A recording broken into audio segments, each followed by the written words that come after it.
आमर संस्कृति आमर संस्कार सर्वदा रहु आम सहित। भारतर महान ग्रंथ आउ काव्यगुड़िकर संपूर्ण संकलन सब्सक्राइब करंतु तिलक।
कथा कौन माँ ये आज किभली वस्त्र पिंधिचंती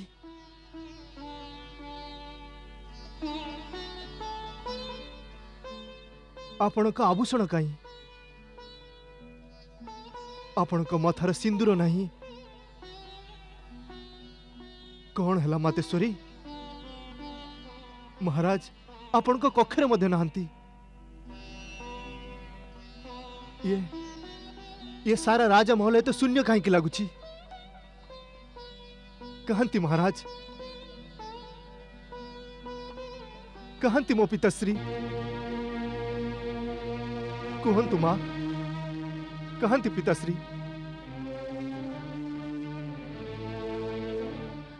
पुत्र संसार रे जे जन्म नहीं दिने ना दिने ताको संसार त्याग करने को पड़ी थाए प्राण त्याग करने पर जो गति धर्मात्मा पुरुषंकर हुए से ही परमता तांकु ही मिले तुमर पिता मध्य से ही परम लोक को चली गले।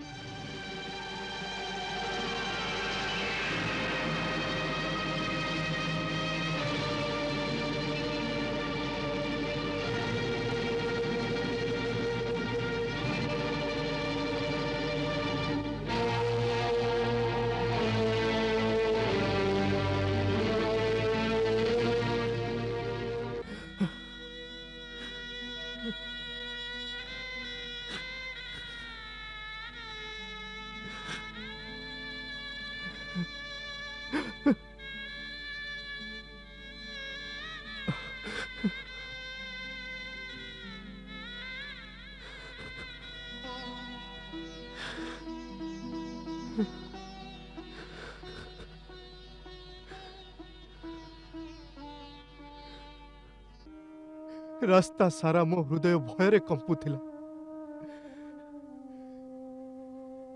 से सब अशुभ लक्षण सारा दुस्वप्न सत हो गला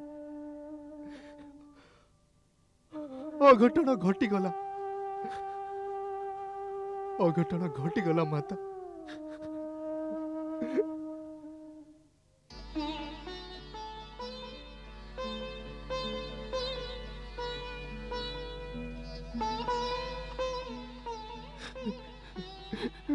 धैर्य धर मो धन। तुम्हें तो निज पिता भली धीर और वीर पुरुष। संसार रे समस्त प्राणी को केबे ना केबे ए नश्वर शरीर को त्याग करने को पड़ी थाए। यह ही अटल सत्य। तुम भली सत्पुरुष भाग्य पाई शोक करतनी मो धन। माँ माँ मु केते अभागा माँ। निज महान पिता अंतिम दर्शन मध्य करि पारलिनी। पिताश्री पिताश्री आपण मोर प्रतीक्षा मध्य कले नहीं। जीवा पूर्व मते भाई राम हाथ में समर्पी दे थांते। माँ से जीवा पूर्व मते अवश्य डाकी थिबे। से समय समस्ते तांको पाखरे थिले, केवल मु ही नथिली। से मते अवश्य मन पकई थिबे। कुह माँ प्राण त्याग समय रे तांकर अंतिम शब्द कौन थिला? कुह माँ कुह तांकर अंतिम शब्द कौन थिला? से शेष समय रे केवल राम को मने पकाउथिले, केवल नाम को ही डाकिले। केवल भाई राम को डाकिले? कौन कौन भाई राम मध्य तांको पाखर नथिले? नहीं। किंतु किंतु एभली कौन अकस्मात हेगला जे भाई राम मध्य तांको पाखरे पहुंची पारलेनी? आपण तो तांको पाखरे थिले। नहीं, से महारानी कौशलिका कक्ष रे निज प्राण त्याग करथिले। कौन माता कौशलंका कक्ष रे प्राण त्याग कले? सेते बेले भाई राम और लक्ष्मण कोठी थिले? बण रे।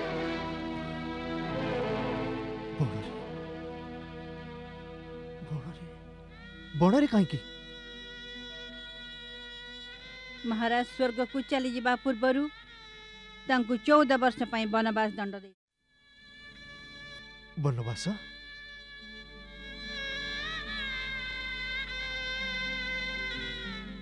भाई राम को वनवास? ना, यह कदापि हो पारे ना। ए दंड तो भयंकर अपराधी को दिया जाए। मो भाई तो सत्य धर्म और मर्यादार मूर्ति अटंती। पुणी पुणी तांको ए दंड क्यों कारण दिया गला? कुह माता कौन दोष थिला तांकर? कहार कौनसी दोष नथिला भरत। केवल वचन रक्षार कथा थिला। आउ तुमर पिता एक सत्यनिष्ठ धर्मपरायण भली निज वचन पूर्ण करने को निज प्राण विसर्जन करदे। वचन? केहू वचन? कहा को देथिले से वचन? मते आपण को कौन वचन देथिले आपण को? से एक लंबा कहानी परे सुनिब।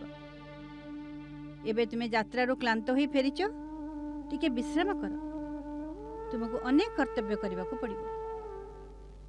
निज पितांकर अंतिम संस्कार करने को पड़िबो। अयोध्यार राज्यभार संभाळिबा को पड़िबो। एक राजा को शिशु को भली कांदिबा आदौ शोभा दिए नहीं।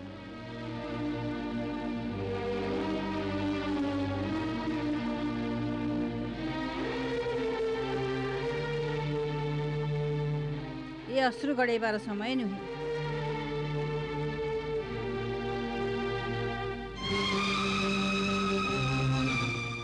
तुमको निज कर्तव्य पाई चिंता करबा दरकार। आपण ठीक कहले माता।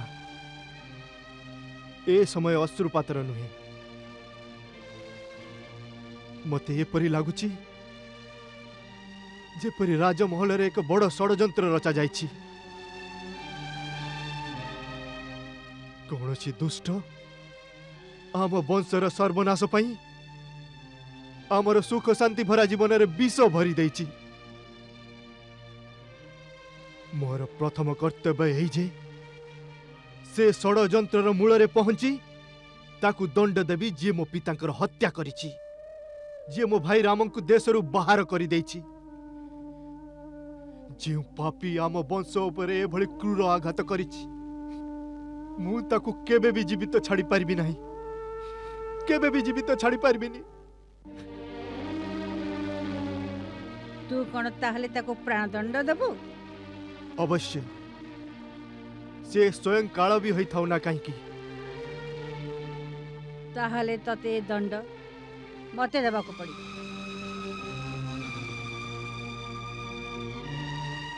आपणको? हाँ, मते। मु ही महाराज को दुईटी वचन मागिथिली। महाराज मते दुई बर देइथिले, कहिथिले जेतेबेले इच्छा मागी नेबो। एपटे तो जीवा परे कौशल्या कथारे महाराज रामर राज्याभिषेक कथा निश्चय करिदेले। महाराणी कौशल्या भाविले कैकेयीर पुत्र भरत तो एठारे नहीं, अवसर लाभ उठाई निज पुत्र को राजा कहीं न करदेवे। किंतु मु ताहा हेबाकु देली नहीं। मु थाउ थाउ तते राज्यरू केही केबे हेले वंचित करि पारिबे नहीं। मु महाराज को मोर दुईटी बर मागी नेली, तो पई अयोध्या राज्य आउ तो भाई राम पई 14 वर्षर वनवास। मु तो रास्ता पूरा पूरी सफा करि देछि। बिचारी मंथरा ए कार्य मोर पूर्ण सहायता करिछि। से ही रास्ता देखैथिला, से ही मोर आखि खोलिदेला। आ मु सब कथा संभाली नेली। राम सहित सीता और लक्ष्मण बिना आपत्ति रे बण को चली गले। सबु कार्य बड़ सुगमतारे होई गला। किंतु विधाता मझिरे अल्प दोहलाई देले। महाराज रामंक विच्छेदरे स्वर्ग को चली गले।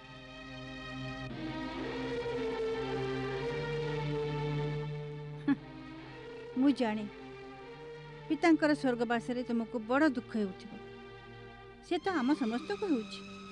महाराज तो फेरी आसी पारिबे नहीं, किंतु तुमे तांको वचन पालन अवश्य करिबो। तांको वचन अनुसार तुमे विशाल साम्राज्यर एक छत्र सम्राट अट। ए निष्कंटक राज्य तुमर। एथिपाई कहूची एबे धैर्य धर और निजर कार्य बाहर संभाली नियो।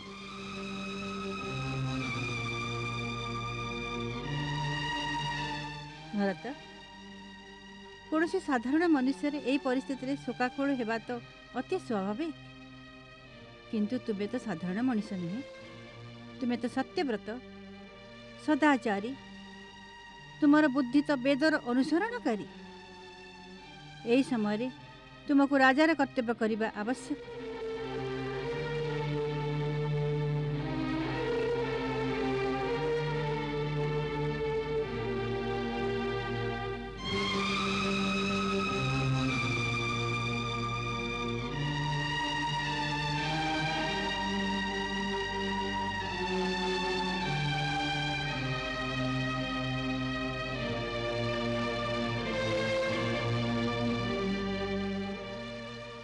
मते एपरी कौन देखुच? मु जहा किछि करिछि तुमर भल पई करछि। तू मोर भल करी नाहु, तू मोर सर्वनाश करी देलु।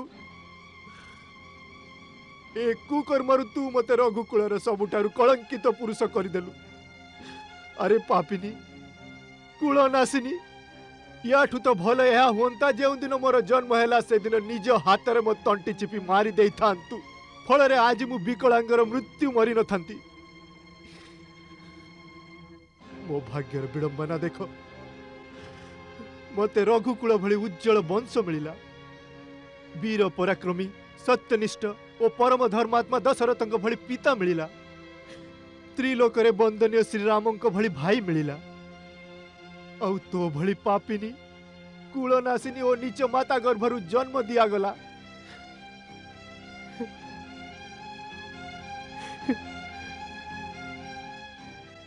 हे माता, ताठारु अधिक परिहास किए का सहित आउ कौन करिवो?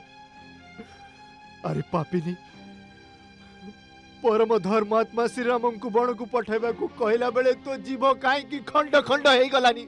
तू भावनार आवेगे निजर भल कथा चिंता करूना मूर्ख निजको भाग्यहीन कर देबा को चाहछु।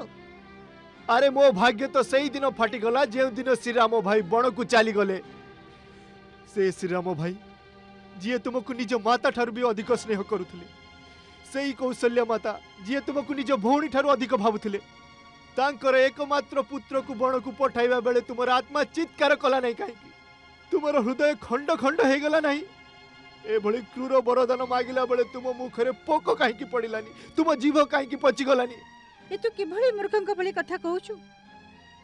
तू कहीं की भावनु सब माता को निज पुत्र को बड़ बनैबा पई लोभ हुए। लोभ लोभ ही सब पापर मूल।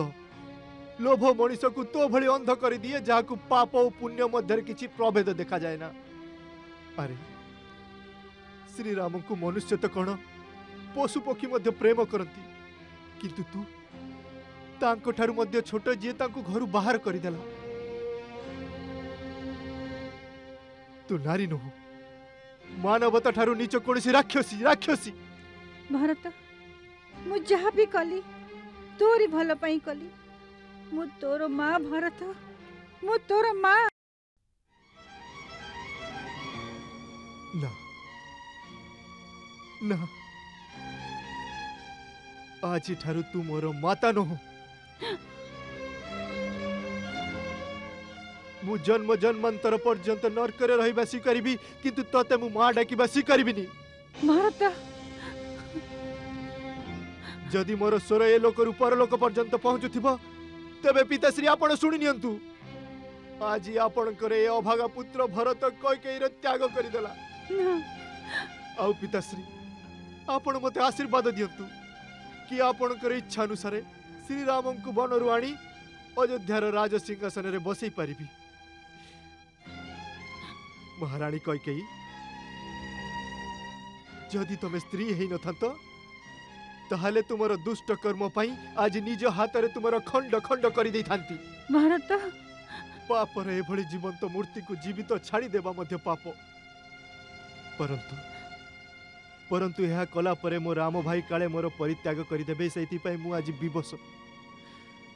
किंतु आज ठारू मु तुमरे कलंकित मुख केबे भी देखिबी नहीं। नहीं भारत केबे भी देखिबिनी। मो पुआ आउ ए कक्षरे जेउठी मो पिला बेलो मो पिता को कोଳରେ कटिला ए कक्ष को मु केबे भी फेरी के आसीबी नहीं। भारत ए कक्ष को मु केबे फेरी आसीबी नहीं।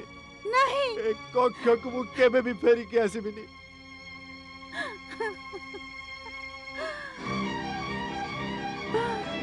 भारत भारत मो पुआ मते क्षमा कर दे। मो पुआ मते क्षमा कर दे।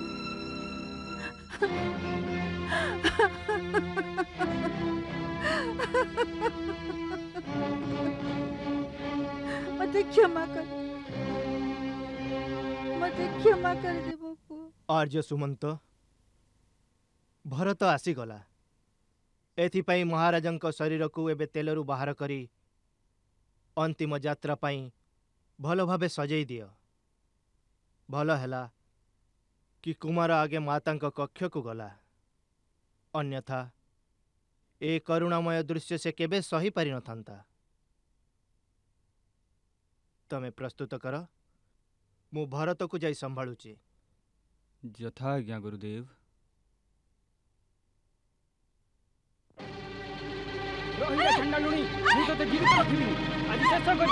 रही जाई शत्रुघ्न। क्षेत्रीय केबे स्त्री ऊपर हाथ उठांती। मते छाड़ी दियो भाई, आपण जानंतिनी एही अनर्थर मूल। मु सब कथा जानि सारिछि। एहा पाई सबु रघुवंशर समस्त सुख शांति नष्ट हो जाई। एहा जगु आम पिता रहिले नाही। से राम सीता देवी बनरे घुरी बुलुछंती। मु ए कलंक को जीवंत जाली देवी। शत्रुघ्न तेबे मो हृदयर अग्नि शांत हेबो। रही जा। ताको तिल तिल करी मारी देवी भाई। रही जा शत्रुघ्न। तिल तिल करी मारी। रही जा शत्रुघ्न। जहाँ तुम्हें या सह करने को चाहूच ताहा मु महारानी कैकेयी सह करने को चाहूँ कि तू कौन कर मु विवश। यह भावी जे तापरे भाई राम आमर परित्याग करदेबे बड़रू बड़ उत्तेजनार मध्य से आमको धर्मर मर्यादा छाड़वा को आज्ञा देबे नहीं ताहेले कोन ताकू एमिति छाड़ीबा शत्रुघ्न श्री राम एवं आमर राजा से ही राक्षस को दंड देबे जाओ मंथरा चली जाओ एठू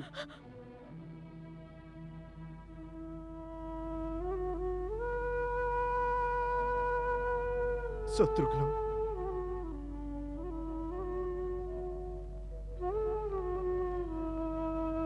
माता कौशल्या को मु केमिति मुह देखी तांको कौन कहबी तांको किपरि बुझाबी जे मु निर्दोष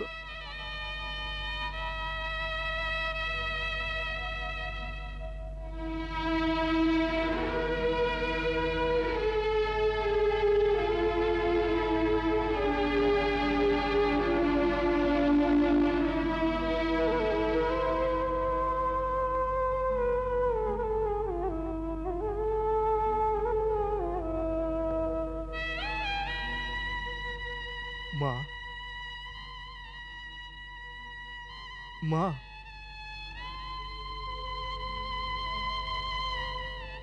माँ मु भरत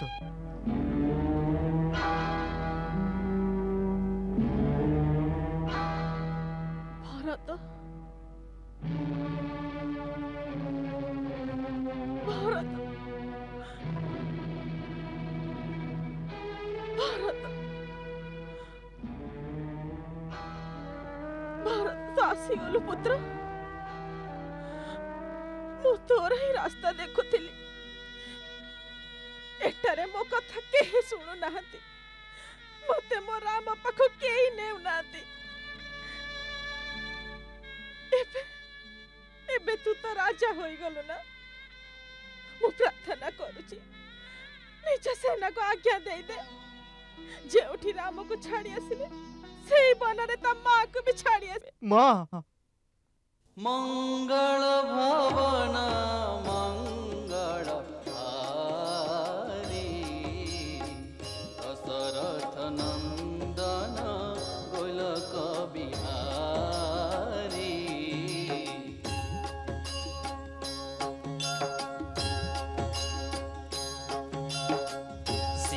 सीताराम चरित अति